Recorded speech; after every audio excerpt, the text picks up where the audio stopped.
ये गैस का तो मैं आपका चेक कर लूँगा कि इसका क्योंकि ये वफाक के पास है, तो इसकी तो मैं आपसे ये आज ही पता चलवाएंगे कि हम कैसे आपका गैस का नेटवर्क बढ़ा सकते हैं। सिर्फ गैस के ऊपर मैं एक चीज़ कहना चाहता हूँ कि पाकिस्तान में बदकिस्मती से, क्योंकि हमने गैस के कुएँ उतने नहीं खोदे जितने खोदने चाहिए थे, अब हम खोद रहे हैं ज़्यादा गैस के कुएँ। तो पाकिस्तान के अंदर जो गैस थी और जितनी देर तक पाकिस्तान गैस के ऊपर गुजारा कर रहा था, वो गैस नीचे जा रही है। हमारी जो अपने मुल्क में गैस है वो अब नीचे जा रही है, और जो इंपोर्ट करने वाली गैस है, जो हम बाहर से इंपोर्ट करते हैं, जिसको LNG कहते हैं, इसकी अब मिकदार बढ़ती जा रही है। मसला क्या है कि जो बाहर से गैस आ रही है वो महंगी है। हालांकि हमने एक नया कॉन्ट्रैक्ट साइन किया है जिसमें हमने पहले जिस कॉन्ट्रैक्ट पे गैस ली थी उससे कम कीमत पे ले रहे हैं, लेकिन उसके बावजूद जो गैप है, जितनी कीमत पे हम गैस खरीदते हैं और जितनी कीमत पे हम बेच रहे हैं, यानी अपने लोगों को, डोमेस्टिक कंज्यूमर को दे रहे हैं, उसमें बड़ा गैप आ गया, जिसकी वजह से हमारे कर्जे अब बढ़ते जा रहे हैं। और इसके ऊपर भी इंशाल्लाह आपके सामने लेके आएंगे कि हमें कैसे अब ये करना है कि सिर्फ आपको पता होना चाहिए, सिर्फ 27% पाकिस्तानियों को घर पे गैस मिलती है, पाइप गैस है। बाकी 73% पाकिस्तानियों के घरों में गैस नहीं है। तो जो 27% पाकिस्तानी हैं, उनको हम जब सस्ती गैस देते हैं तो ये ज़हन में डालें कि ये जो बाकी 73% पाकिस्तानी हैं वो सब्सिडाइज कर रहे हैं उनके लिए, यानी वो उसकी कीमत अदा करते हैं सस्ती गैस उन 27% पाकिस्तानियों को देने के लिए। तो अगर हम गैस और ज्यादा बढ़ाते हैं तो मुश्किल ये है कि अगर उसकी इसी कीमत पे देंगे तो हमारे गैस के कर्जे बढ़ते जाएंगे, क्योंकि गैस महंगी ले रहे हैं, बेच लोगों को सस्ती दे रहे हैं। तो ये गैस का एक इशू था। दूसरी आ गई यूनिवर्सिटीज़ का। देखिए, यूनिवर्सिटीज़ का ये तो बिल्कुल आप बात ठीक कहते हैं कि हायर एजुकेशन ये एक कौम के अंदर सबसे बड़ी नेमत होती है। कौमें ऊपर जाती है हायर एजुकेशन से, जब आप उनको क्वालिटी एजुकेशन देते हैं। इसको अंग्रेज़ी में लफ्ज़ है वैल्यू ऐड करते हैं। एक इंसान को जितनी बेहतर तालीम देते जाएं वो उतना ज़्यादा प्रोडक्टिव होता जाता है। ये और बात है कि इसके ऊपर भी सोचना चाहिए किस किस्म की हायर एजुकेशन, इसके ऊपर भी हम काम कर रहे हैं। लेकिन यूनिवर्सिटी एजुकेशन का मसला मैं आपको बताता हूँ क्या आ रहा है। हम यूनिवर्सिटी बना देते हैं, बिल्डिंग बनाने से यूनिवर्सिटी नहीं बनती।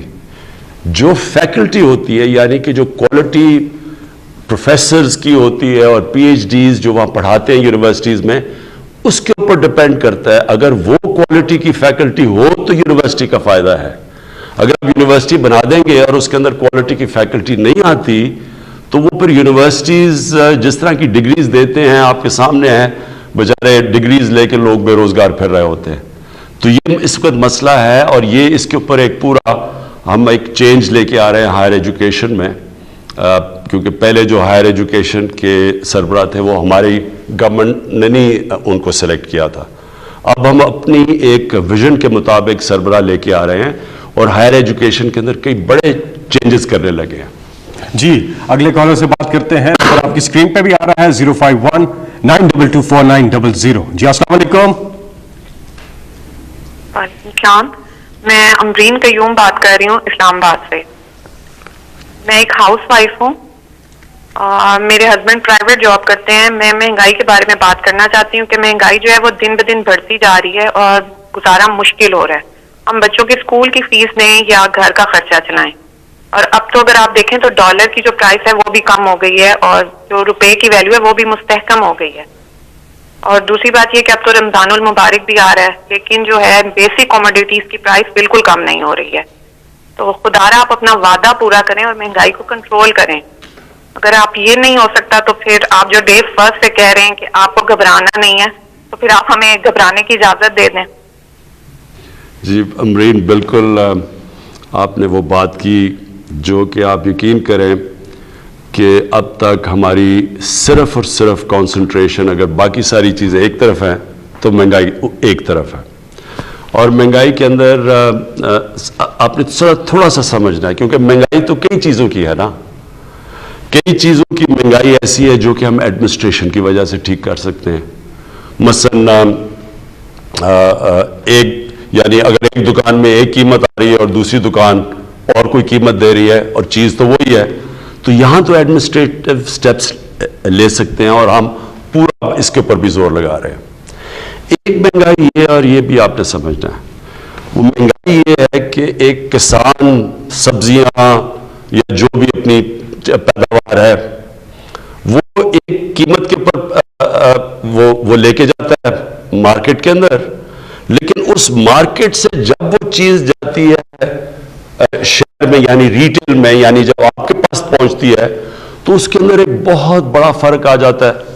वो किसान बेचारे को पूरे पैसे नहीं मिलते। मैंने किसानों को मिला जाके, तो किसानों ने कहा जी हमारा तो मुश्किल से खर्चा पूरा हो रहा है जो हम अपनी पैदावार या जो सब्जियां बता रहे थे, लेकिन वही सब्जी जब वो जा रही है शहर के अंदर तो वहां वो दुगनी से भी ज्यादा कीमत पे बिक रही है। तो जो बीच में मिडिल मैन है वो बहुत बड़े पैसे बना रहा है। इसका अब हम एक तोड़ लेके आए हैं और इंशाअल्लाह ये शुरू भी हो गया। हमने आहिस्ता आहिस्ता एक्सपेरिमेंट कर रहे हैं कि हम डायरेक्टली वो जो मंडी से एक इस तरह चीज करेंगे, डायरेक्टली वो चीजें जाएंगी लोगों के पास और वो किसान को भी ज्यादा पैसा मिल जाएगा और जो लोग हैं, जो शहर के अंदर लोग, उनके लिए भी कीमतें कम हो जाएंगी। ये एक पूरी नई चीज कर रहे हैं क्योंकि एक नया सोच लेके आ रहे हैं और ये शुरू हो गया। लाहौर में हमने अब कई जगह शुरू किए हैं या अब इस्लामाबाद में शुरू करने लगे, ये शहरों के अंदर अब हम करने लगे। इससे भी फर्क पड़ेगा। एक तीसरा तरीका है, एक तीसरी वजह है, वो है जो मैं शुरू में आपको कहता हूं कि जब रुपया, मसलन हमारा रुपया अब आप हमारे आने के बाद 107 रुपया था, हमारे आने से पहले रुपया 124 था, लेकिन उससे 6-7 महीने पहले 107 का था। यानी 2018 की शुरू में तकरीबन 107 रुपए का डॉलर था और वो 2018 के बाद वो बढ़ते बढ़ते पहुंच गया 160 रुपए पे। और अब अल्लाह का करम है कि हमारी इकोनॉमी स्टेबल हो रही है तो रुपया भी मजबूत होता जा रहा है। इसका आपको इफेक्ट आएगा। मसलन इमीडिएटली इफेक्ट तो आ गया ना कि डीजल की कीमत गिर गई, आपको पेट्रोल की कीमत नीचे आ गई, तो ये तो आपको इफेक्ट नजर आ गया जब रुपया मजबूत हुआ। लेकिन इसकी जब 107 से 150 रुपए पे भी गया तो इसका इफेक्ट किसके ऊपर पड़ा? बिजली के ऊपर पड़ा। आधी बिजली बनती है तेल से, तेल होता है इंपोर्ट। फिर जो बिजली के सारे कॉन्ट्रैक्ट साइन किए गए हैं वो हैं सारे डॉलर्स के अंदर, हमारे से पहले के कॉन्ट्रैक्ट साइन किए गए। तो वो क्योंकि डॉलर के कॉन्ट्रैक्ट्स हैं वो एकदम उसके ऊपर भी इफेक्ट पड़ गया। जैसे ही डॉलर मजबूत हुआ, रुपया गिरा, उधर भी कीमत बढ़ गई। फिर जब डीजल महंगा हुआ, सारी ट्रांसपोर्ट महंगी हो गई, सारी चीज़ों के ऊपर उसका कॉस्ट चला गया। फिर जो बाहर से हम चीज़ें इंपोर्ट करते हैं, बाहर से चीज़ें सबसे बड़ा तो जो आम लोगों को आपको इफेक्ट करता है, घी। अब तकरीबन 70% एडिबल ऑयल इंपोर्ट करते हैं हम, 70% जो घी के अंदर जो तेल जाता है वो इंपोर्ट करते हैं। फिर दालें, सबसे अफसोसनाक चीज़ ये है कि हमने अभी तक एक वो ज़रूरी मुल्क, हम 70% दालें अपनी इंपोर्ट करते हैं। तो वो ये सारी चीज़ें महंगी हो गई। और एक और मसला आया कि हमें गंदम, जो कि पाकिस्तान में हमेशा होती थी, वो हमारी आबादी क्योंकि बढ़ती गई है, जो गंदम पाकिस्तान में थी उसके अंदर खसारा आ गया। एक तो बारिशें गलत टाइम पे हो गई, तो हमें एक साल के अंदर 40 लाख टन गंदम इंपोर्ट करनी पड़ी। और उसके अलावा गंदम इंपोर्ट, और उसका सारा इम्पैक्ट पड़ा, यानी जैसे आप गंदम इंपोर्ट करते हैं तो वो महंगी, बाहर से महंगी आई यहाँ से, तो उसका भी इम्पैक्ट पड़ा। तो जो इंपोर्ट्स महंगी हुई रुपए गिरने से, एक वो हो गई। फिर एक बदकिस्मती से एक और अब चीज़ हमने आहिस्ता आहिस्ता इंक्वायरीज में पता चला। वो क्या है? यहाँ बैठे हुए हैं माफियाज। ये अमरीन आपने समझने की बात है। यहाँ पाकिस्तान में वो लोग बैठे हुए, कायदे आज़म ने भी इनकी बात की थी, जो ज़ख़ीरा अंदोज़ी करके कीमतें ऊपर बढ़ाते हैं। ये माफियाज बैठे हुए थोड़े से लोग हैं। ये सट्टा खेलते हैं। अमूमन तो चीज़ तब महंगी होती है जब उसकी सप्लाई कम हो जाए। मसलन अगर कमी हो जाए किसी चीज़ की, अगर चीनी की कमी हो गई तो ज़्यादा लोग चीनी मांगेंगे, उसकी कीमत ऊपर चली जाएगी। लेकिन यह चीनी पड़ी होती है, ज़ख़ीरे पड़े होते हैं चीनी के, लेकिन कीमत ऊपर जानी शुरू हो जाती है। एक वक्त पे चीनी उन्होंने कहा जी इतनी ज़्यादा एक्सपोर्ट करो, चीनी एक्सपोर्ट करनी शुरू की, वो चीनी की कीमत ऊपर चली गई। सो इसका कोई कनेक्शन नहीं है। ये जानबूझ के माफियाज बैठे हैं जिनके पीछे पहली दफ़ा पाकिस्तान में हम अब जा रहे हैं। मैं यहाँ शहजाद अकबर को बुलाया हुआ है। ये आपको असल में, क्योंकि पूरी इंक्वायरी की गई इसके ऊपर, FIA ने पूरी इसके ऊपर इंक्वायरी करके तो रिपोर्ट लेके आए कि किस तरह आर्टिफिशियली चीनी की कीमत ऊपर की जाती है, लोगों का बेचारों का खून चूसा जाता है। थोड़े से लोग हैं जो कि कैसे अरबों अरबों अरबों रुपया बनाते हैं इससे। और ये आटे के ऊपर भी हमें, जब इसके ऊपर भी एक रिपोर्ट है कि कैसे वहां भी जखीरा अंदोजी करके तो आटे की कीमत ऊपर ले जाई जाती है। तो ये मैं सिर्फ आपको इसलिए बता रहा हूं, इसके मुख्तलिफ तरीके हैं। लेकिन ये आप यकीन कर लें अमरीन, घबराने की आपको ज़रूरत इसलिए नहीं है कि सारा वक्त हम इसके ऊपर काम कर रहे हैं। या तो हमें गवर्नमेंट को फिक्र ना हो इसके ऊपर सारा वक्त हम कोशिश कर रहे हैं कि हम ये कंट्रोल करें। इसके ऊपर जो सबसे बड़ी चीज़ हम अब करने जा रहे हैं, इस साल एक पूरी नई एग्रीकल्चर की एक रेवोल्यूशनरी पॉलिसी लेके आ रहे हैं, जिससे हमने अपना सारा जो एग्रीकल्चर का सेक्टर चेंज कर देना है।